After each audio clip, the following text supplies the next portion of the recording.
Tamaño no importa. No importa. Quizás en la Inca Kola de 3 litros y 15 sí valga la pena comprarla porque sea más rendidora. La vez pasada vi esto y dije, ¿Qué?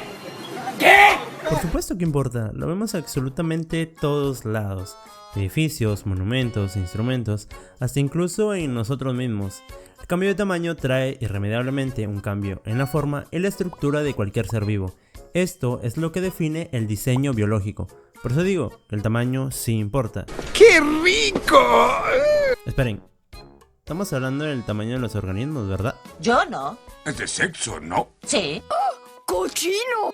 Vayamos por partes. Muchos piensan que si tuviéramos las patas de un saltamontes podríamos ser capaces de saltar grandes edificios, pero lamento desilusionarlos y es que esto no es así. El hecho de que ellos lo hagan radica en el tamaño, más no en la longitud de las patas. Si al saltamontes lo llegásemos a agrandar al tamaño nuestro, sería incapaz de poder saltar 100 veces su longitud por muy largas que sean sus patas. Es más, es muy probable que caería aplastado por su propio peso.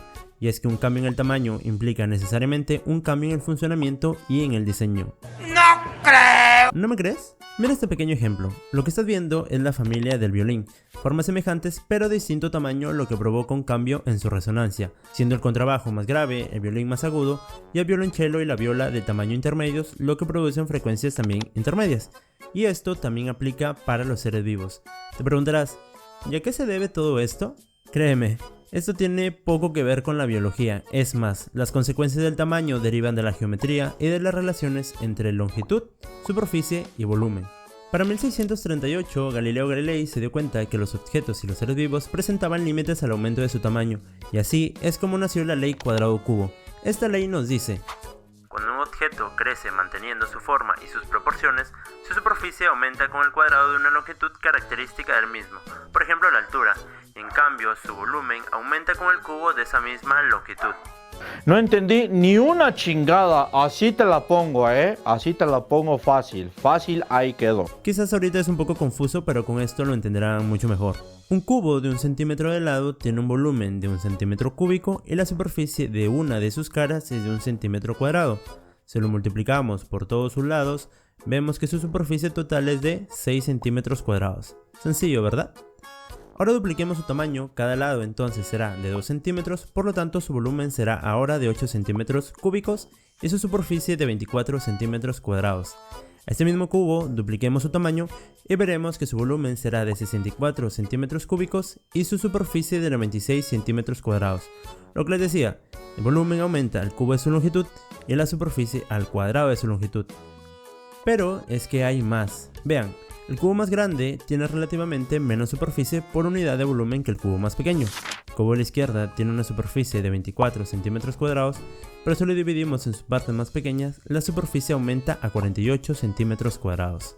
Es por ello que cuando masticamos la comida, esta se rompe en muchos pedazos y queda expuesta una mayor superficie para la acción enzimática en el tubo digestivo. Un incremento de 10 veces el tamaño de un organismo implica un aumento de 100 veces su superficie y 1000 veces su volumen. Pero para que esto funcione es necesario un diseño distinto.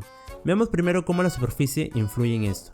Algunos procesos biológicos tienden a aumentar la superficie según sus requerimientos, como el intercambio de oxígeno y CO2 en las branquias y pulmones, donde los grandes vasos sanguíneos se ramifican en miles de vasos menores, que en este caso serían los capilares, que aumentan la superficie y facilitan el intercambio gaseoso con la sangre. Por otro lado, cuando miramos un protozoario en el microscopio, los hilos de la superficie son suficientes para poder moverse, pero a medida que la masa aumenta, los hilos ya no sirven y es necesario que el movimiento ahora se dé mediante otras estructuras como por ejemplo los músculos, ya sea en un lagarto, en una ardilla o incluso una ballena azul. Los animales pequeños funcionan con tasas metabólicas mayores a los animales más grandes, es decir, tienen que comer varias veces su propio peso para así mantener sus demandas energéticas y mantener su temperatura corporal. Esto se debe en parte a que la pérdida de calor es proporcional a la superficie, mientras que la generación de calor es al volumen. Un animal pequeño tiene más superficie con relación a su volumen que un animal grande.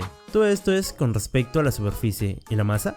Tomemos en cuenta que cuando un objeto aumenta su volumen, la masa lo hace proporcionalmente. Como hemos visto, la masa aumenta más deprisa que la superficie cuando aumenta el tamaño.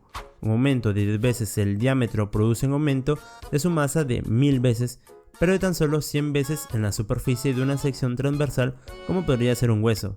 Si la forma se mantiene invariable sin ajustes compensatorios, los huesos cederían ante la enorme masa que deberían soportar.